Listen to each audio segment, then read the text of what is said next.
नमस्कार, आप फिर न्यूज़ फोर नेशन पर। मैं आपके साथ अभिजीत सिंह। अभी हम इस वक्त 10 सर्कुलर राबड़ी आवास के बाहर हैं, जहां पर सन्नाटा है वो पसरा हुआ है।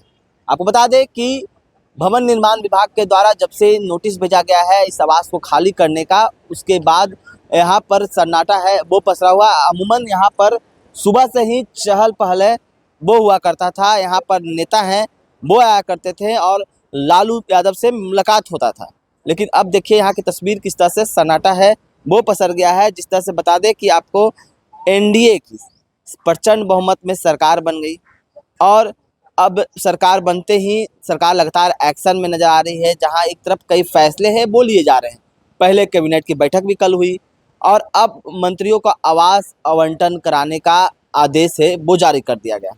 और कल देर शाम 10 सर्कुलर राबड़ी आवास खाली करने का भवन निर्माण विभाग द्वारा नोटिस भेजा गया है।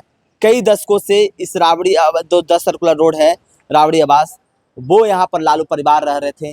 कई राजनीतिक फैसले लालू यादव ने यहाँ से लिए।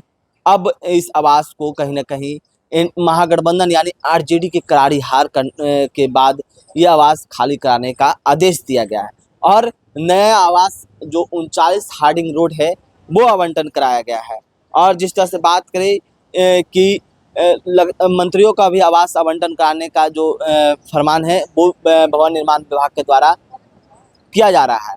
और जिस तरह से बात करें कि यहाँ पर लालू परिवार ने कई राजनीतिक फैसले हैं वो लिए हैं लालू यादव ने, और ये अमूमन 10 सर्कुलर राबड़ी आवास है वो नेताओं का आने का सिलसिला रहता जारी रहता था, चहल पहले वो रहा करता था। लेकिन देखिए यहाँ पर किस तरह से सन्नाटा फंसा हुआ है। और वहीं बात करें तो रोहिणी आचार्य जो लालू प्रसाद यादव की बेटी है, उन्होंने भी सोशल मीडिया पर ट्वीट कर सीधा एनडीए सरकार पर नीतीश कुमार पर जमकर हमला बोला है। और उन्होंने लिखा है कि सुशासन बाबू का विकास मॉडल, करोड़ों लोगों के मसीहा लालू प्रसाद यादव के अपमान करना पहली प्राथमिकता है। घर से तो निकाल देंगे, बिहार की जनता के दिल से कैसे निकालेंगे।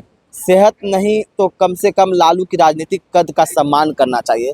तो कहीं ना कहीं अब इसे इमोशनल कार्ड है वो खेला जा रहा है लालू प्रसाद यादव की। जिस तरह से तबियत खराब है और इन्हें परेशान करने की बात है वो कहीं ना कहीं अब कही जा रही है। और जिस तरह से कई लोग हैं वो बदले के भाव की बात कह रहे हैं। लेकिन जिस तरह से बात करें कि लगातार सरकार है वो एक्शन में है और अब कई फरमान है वो जारी किए जा रहे हैं सरकार के द्वारा। और यहाँ पर जो 10 सर्कुलर राबड़ी आवास है जो राजनीतिक केंद्र माना जाता था, कई सियासी फैसले लिए जाते थे।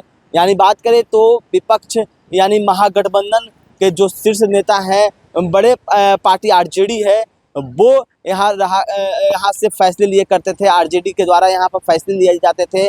लालू यादव अमूमन यहीं पे अपने नेताओं से मुलाकात करते थे और तेजस्वी यादव भी इसी आवास में रहते थे। उनको नेता प्रतिपक्ष का आवास है वो पोलो रोड में आवंटन था, लेकिन फिर भी 10 सर्कुलर राबड़ी आवास में ही लालू परिवार है वो रहा करते थे।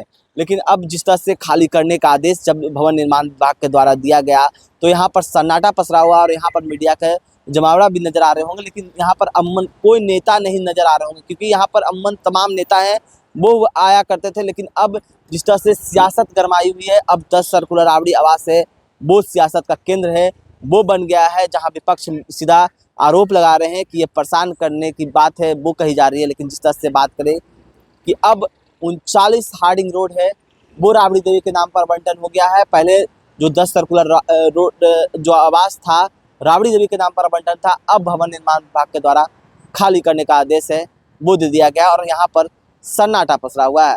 अब देखने वाली बात होगी कि क्या कुछ आगे आने वाले समय में जिस तरह से भवन निर्माण विभाग के द्वारा नोटिस भेजा गया है तो कब तक खाली किया जाता है। कहा जाता है कि जब आवास खाली करने का आदेश दिया जाता है तो 2 महीना का समय दिया जाता है। तो यह आवास कब तक खाली होता है वो भी देखने वाली बात होगी, या खाली होता है या नहीं होता है, ये राजनीतिक होता है। ये तमाम अपडेट है वो आप तक पहुँचाएंगे। तमाम न्यूज़ के साथ